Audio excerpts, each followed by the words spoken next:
After the big turmoil in the previous episode, it is time to see how the story ends for each of our characters. Pascal finally reconciled with the fact that they made Johnny and Ophelia leave the house. Even though it was rightful, he worried a lot about their future, not without reason apparently. Getting some fresh air away from his brothers was refreshing for him, but now he had to face several difficulties living with Nervous, who was definitely not ready to live on his own. For some time, Pascal had to take care of him and the alien baby as well, but he tried his best to help Nervous overcome his childhood traumas. Pascal often found him meditating in Olive's garden, and whenever he asked him about it, he said he was listening to the stories that the ghost had to tell.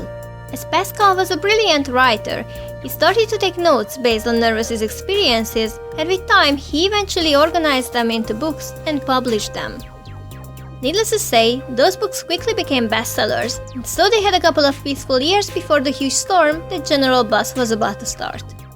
Because he wanted to get rid of aliens, he hated them with all his heart. And first, it was only about pollination technician and his family. But in the recent years, the two Curious brothers were abducted too, and they provided vessels for more alien babies to come into Strangetown. And this was, based on his views, unacceptable. So he redirected his attention from Mr. Smith, who was already too old to cause any threat, onto the younger generation. Johnny's marriage was already destroyed by a tank before he could have had a kid, but now two new problems showed up on the General's radar, in form of Pascal and Witkan's little alien kids. So General Buzz used all his powers to convince the social services to take away the kids.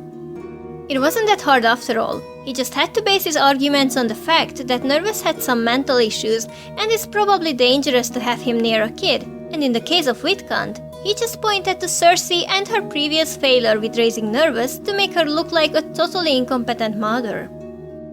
So once the children were taken away from their families, he adopted them, pretending he just wanted to provide a better life for them, but in reality, he locked them up and sentenced them to a lifetime imprisonment. Buck still lived with his father, and one night, when he was sneaking out to meet his love Jill Smith, he heard strange noises, so he decided to investigate them first. This is how he found out his father's secret, and after he went on that date with Jill, he never returned home.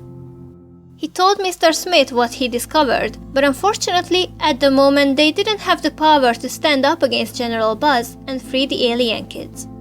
This struggle completely devoured Mr. Smith, so he died not long after. But Johnny was still full of strength and motivation to face General Buzz and Tank, so he decided to apply to university with Buck and Jill to study law and prepare a solid charge against the General for torturing those kids. They were studying hard because they knew that their knowledge can save or doom innocent lives. After finishing university, Buck started out as a pro-alien activist and later joined the city council to raise his voice every time in their defense. Jill, as an investigatory journalist, also tried to shed light onto several unpleasant cases of General Buzz's former friends at high places, weakening his power and influence. Finally, Johnny files a solid charge against General Buzz and Tank as his accomplice for their crimes against the aliens. Thanks to Buck's activism, the crowd is supporting their case. Thanks to Jill, the General's powerful circle was removed, so the judge is no longer biased, so there is no way for them to avoid jail. However, Buzz becomes very ill in the process, and before the lawsuit could end, he is transferred to the hospital. Jenny and Cersei knows exactly that even though Buzz is not faking his illness, his treatment could prolong, if not cancel, the entire process, and therefore the alien kids will not return to their families anytime soon. So they put aside all their work ethic and do the necessary step to finally get rid of General Buzz. To save Cersei from the consequences of this act, Jenny takes full responsibility for intentionally mistreating the General. However, the lawsuit is not finished, and so far Tank's complicity was not proven, so he, as the second most important man in the army, steps forward to carry on with his father's legacy. And to save his dignity, he has one more card to play out in his defense, and it is Bella Goth. Or is she?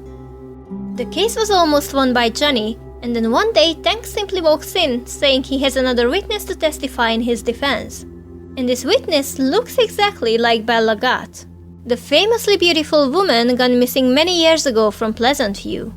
She claims that she's been abducted and kept for all these years at a secret alien hideout outside Strangetown, but Tank's recent successful operation saved her from her captivity, and now she is here to tell all the crimes that the aliens, including the late Mr. Smith himself, committed against her. And everyone freezes there for a second, because even though Johnny suspects, or at least hopes that all of this is not true, he's not sure how to prove it. So the best he can come up with is to suggest a comprehensive medical examination of this woman to make sure she was not harmed in her captivity. The examination was, of course, performed by the most renowned doctor in town, Sir Curious. She was running tests day and night to find anything unusual about this woman. And she did indeed discover signs of recent operations on her face. Finally, Tank had to admit that nothing he said was true.